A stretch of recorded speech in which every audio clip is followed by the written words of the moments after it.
Debate Urbano. Está no ar mais uma edição do Debate Urbano. No programa de hoje, nós recebemos a senadora Fátima Bezerra. Senadora, seja muito bem-vinda ao nosso programa. Obrigada, Analice. Cumprimento aqui os telespectadores.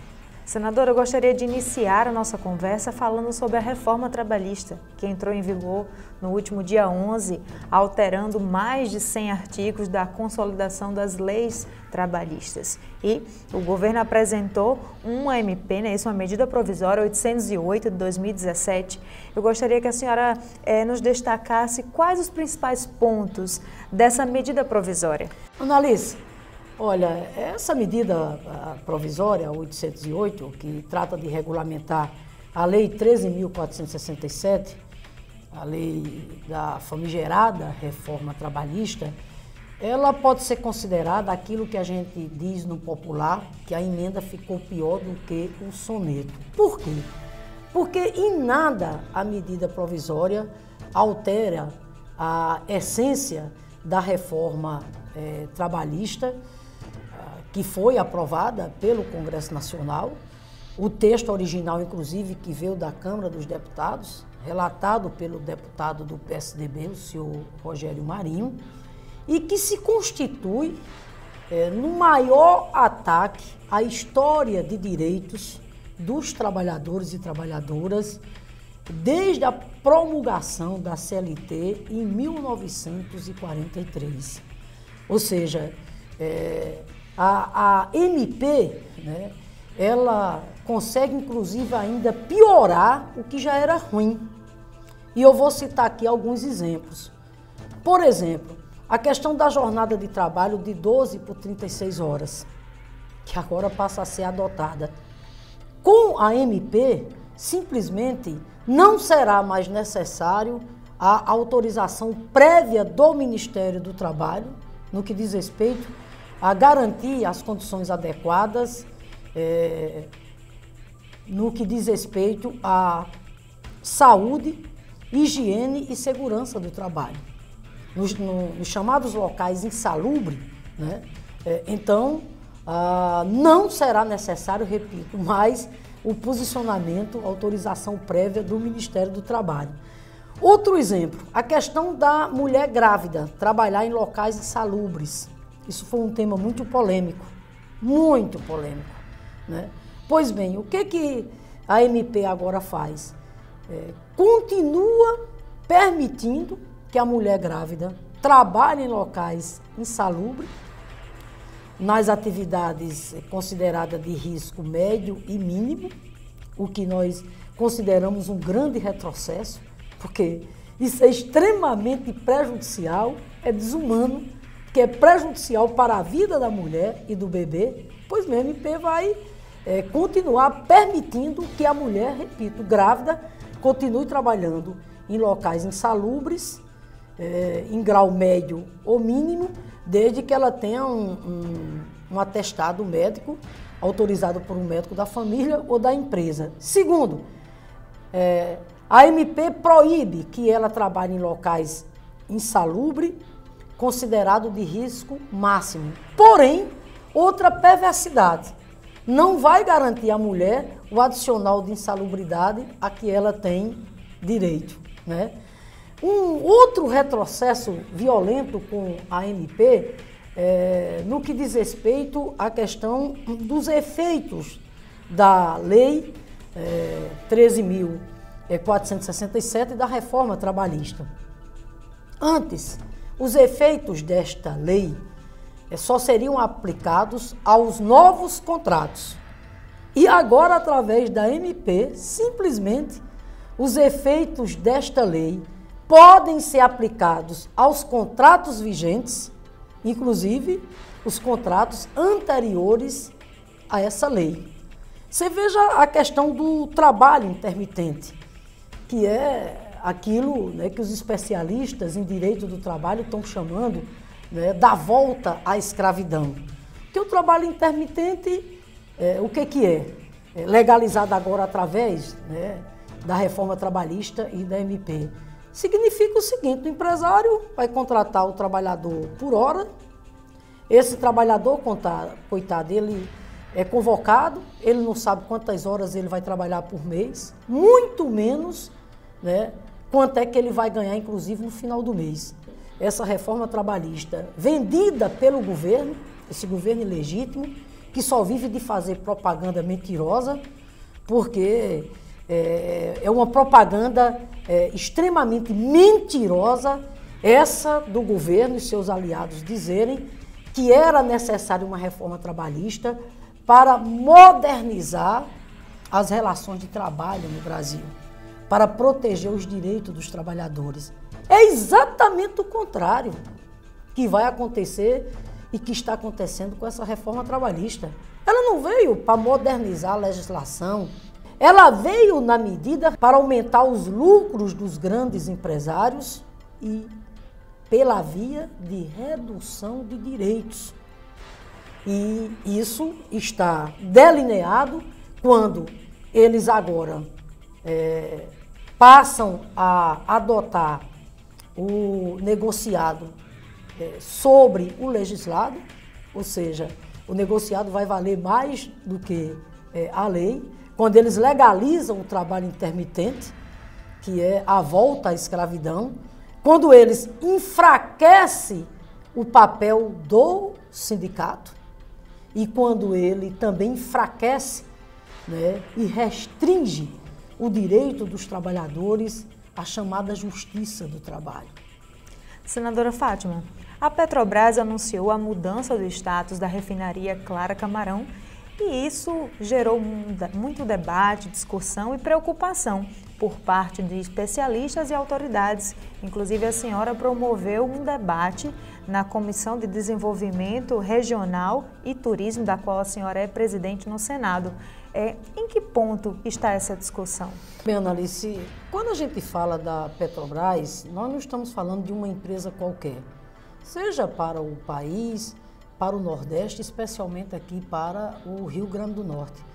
A Petrobras, ao longo desses 40 anos de existência aqui no Estado, ela tem sido um dos principais ativos, uma das principais parceiras do ponto de vista de promoção do desenvolvimento econômico e social do nosso Estado. Veja bem, assim que nós tomamos conhecimento dessa notícia acerca da refinaria Clara Camarão, nossa primeira iniciativa foi, na condição de presidente da Comissão de Desenvolvimento Regional e Turismo do Senado, pautar o debate. Fizemos uma audiência muito importante, lá esteve o diretor regional da Petrobras, o diretor nacional da área de refino, lá esteve a classe empresarial, Jean Paul, representando o Sindicato da Energia aqui do Rio Grande do Norte, Vilmar, representando a Federação das Indústrias do Rio Grande do Norte, José Araújo, representando os trabalhadores do Sindicato dos Petroleiros, veio também a representação do governo do Estado e a bancada federal, né, praticamente na sua totalidade participou do debate. Lá o gerente, né, regional aqui da Petrobras, no Rio Grande do Norte e no Ceará, afirmou que essa mudança de status da refinaria Clara Camarão, sair da diretoria de refino para a área de exploração e produção, não traria nenhum prejuízo ao Rio Grande do Norte em matéria de investimentos, bem como não haveria demissão de forma alguma. No entanto, o que eu quero aqui adiantar é que nós vamos ficar vigilantes.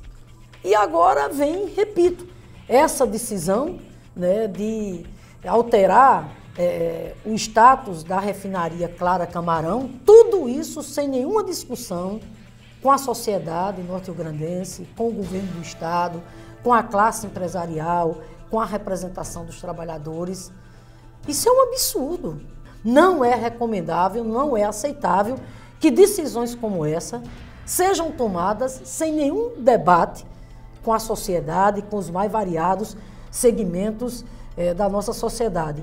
É evidente que, repito, nosso papel enquanto agente político, até porque não é nenhum favor, é meu dever, é nosso dever, é ficar vigilante. E nós vamos acompanhar esse debate, porque, infelizmente, em decorrência do governo ilegítimo que aí está, que está vendendo o país, privatizando os nossos principais ativos, as nossas principais riquezas, Um dos maiores crimes que esse governo ilegítimo que aí está, o governo do senhor Michel Temer cometeu, foi inclusive alterar a lei do pré-sal.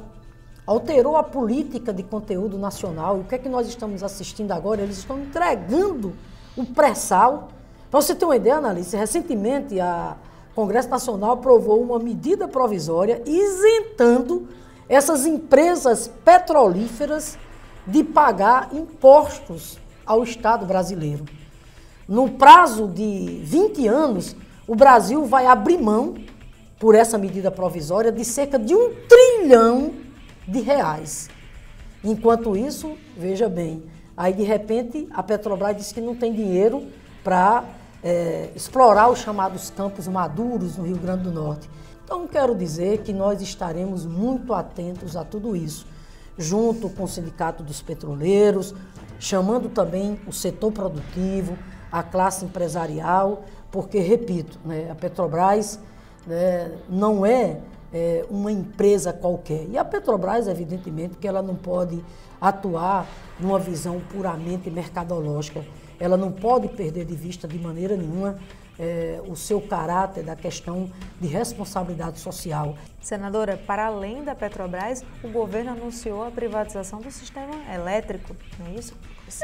Veja bem, Análise, na verdade esse é o chamado saldo do golpe, né? Eu me refiro ao golpe parlamentar consumado em 2016, que afastou o mandato presidencial legítimo, o mandato da presidenta Dilma. De lá para cá, o Brasil tem assistido uma escalada de retrocessos inimagináveis. É a destruição dos direitos dos trabalhadores, a reforma trabalhista que nós já falamos aqui, é a reforma da Previdência que o governo ilegítimo, né, insiste, né? Ele quer que o trabalhador, para se aposentar, tenha que contribuir no mínimo com 44 anos de contribuição e ter no mínimo 65 anos. É o ataque, é o congelamento dos gastos públicos nas áreas sociais, com a chamada emenda 95, e o ataque à soberania nacional, que passa exatamente pela venda, né, do patrimônio brasileiro. Até a Casa da Moeda ele colocou à venda. Então, nesse sentido, está aí, repito, entregando dos maiores ativos que o Estado brasileiro tem, que é a Petrobras, e agora o sistema elétrico, colocando à venda exatamente a Eletrobras. A Eletrobras, que não é uma empresa qualquer, é a maior empresa, não é do Brasil, é da América Latina em matéria de sistema energético e sistema elétrico. Eles estão vendendo a Eletrobras por 20 bilhões, e inclusive para tapar o rombo das contas públicas, rombo esse que aumentou em função dele ter gastado só de uma tacada só 32 bilhões de reais para aliciar o voto dos parlamentares, para livrar a cara dele naquela segunda denúncia.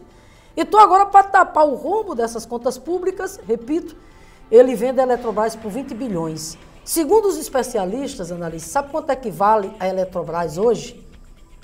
Porque ela tem as suas subsidiárias, Eletronorte, Axécios, etc. Sabe quanto é que vale essa Eletrobras? 340 bilhões. E o governo usurpador, esse governo corrupto que aí está, quer vender a Eletrobras por 20 bilhões. Para nós do Nordeste, tem inclusive uma preocupação a mais, que é o destino da Chesf. A Chesf é a nossa Eletrobras do Nordeste. A Chesf, ela é fundamental, né, para a promoção do desenvolvimento do Rio Grande do Norte e do Nordeste. Basta aqui, inclusive, acrescentar que a Chesf é quem cuida, por exemplo, da gestão das águas do São Francisco. Você imagine a Chesf entregue na Bacia das Almas, entregue exatamente ao mercado, né?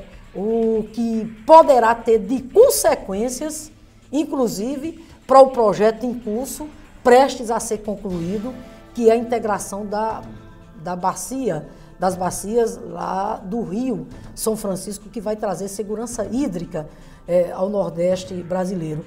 Enfim, Analice, eu concluindo, nós temos que lutar arduamente. Tem uma frente parlamentar em defesa da soberania nacional, que foi de iniciativa desse grande parlamentar, que é o senador Roberto Requião, que inclusive vai estar aqui no Rio Grande do Norte, brevemente, né?